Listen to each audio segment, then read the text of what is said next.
disayang, ya kan, dimanja. Tapi apa yang terjadi? Saudara-saudara yang benci sama dia. Karena lu disayang sama papa, gua gak disayang semua. Yusuf dijual umur 17 tahun. Yusuf dibuang dan setelah dibuang dijual. Apa yang terjadi?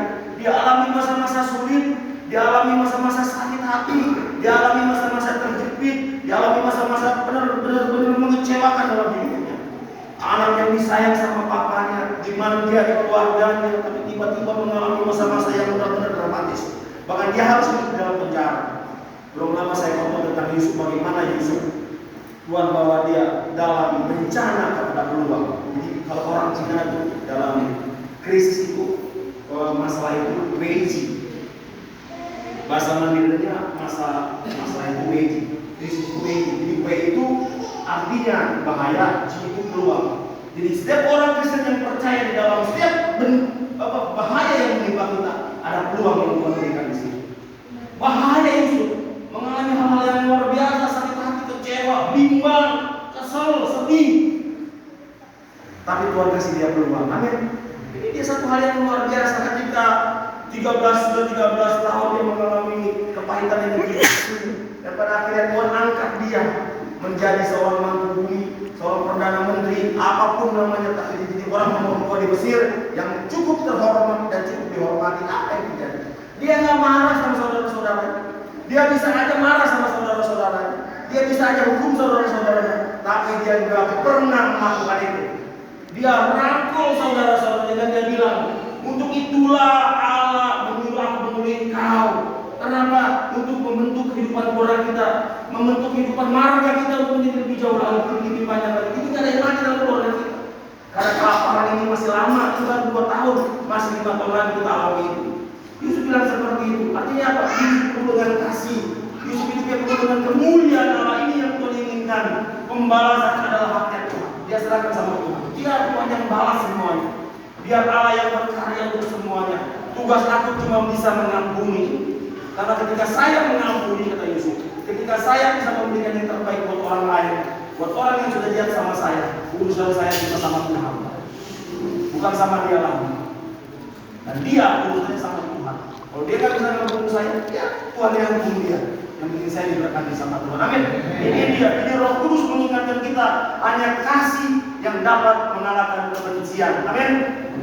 Jika ada di antara kita yang mungkin diperlakukan tidak baik oleh saudara kita, seorang anak diperlakukan tidak baik oleh orang tuanya, seorang menantu diperlakukan tidak baik oleh mertuanya, seorang mertua menjadi diperlakukan tidak baik oleh menantunya, seorang cucu oleh kakek neneknya.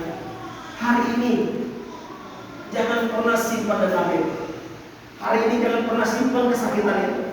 Jangan pernah simpan yang namanya duri dalam daging dalam kehidupan kita. Tapi hari ini bilang, Tuhan, saya mau belajar kasih Tuhan ada di dalam hati saya.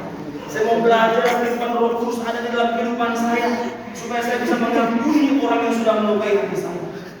Biar urusan saya sama Tuhan selesai, dan dia urusannya sama Tuhan, dia yang urus sendiri. Amin.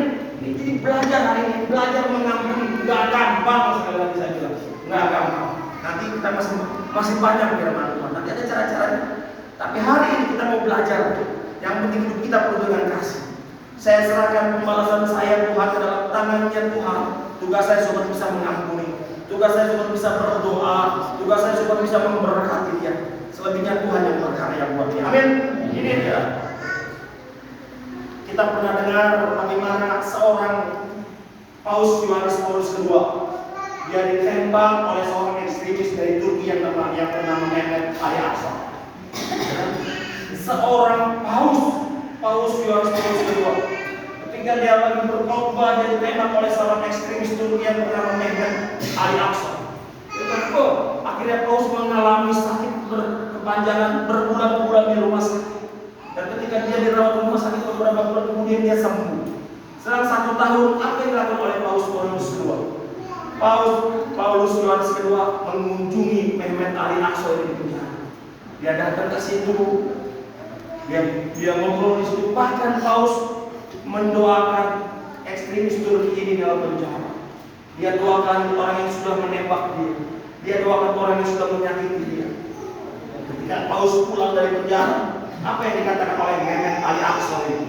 Dia katakan sama sipir di penjara itu, kalau nanti saya keluar dari penjara ini, kalau nanti saya sudah dibebaskan dari penjara ini, satu yang akan saya lakukan, saya akan kepatikan, saya mau minta dibaptis sama paus itu.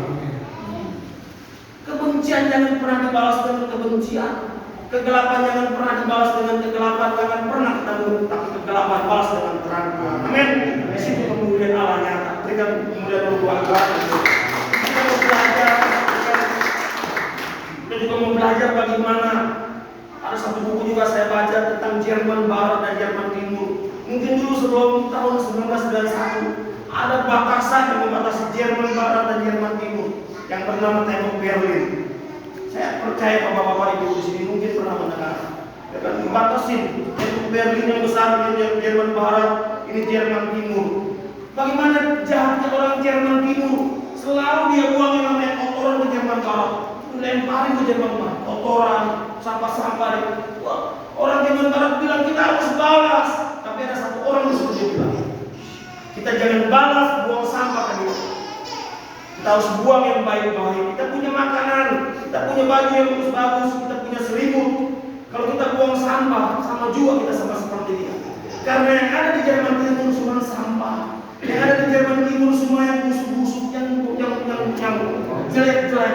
Tapi kita harus punya yang baik-baik di sini. Kita harus lemparkan ke dia. Orang Jerman Timur buang sampah ke Jerman Barat. Ini buang kotoran.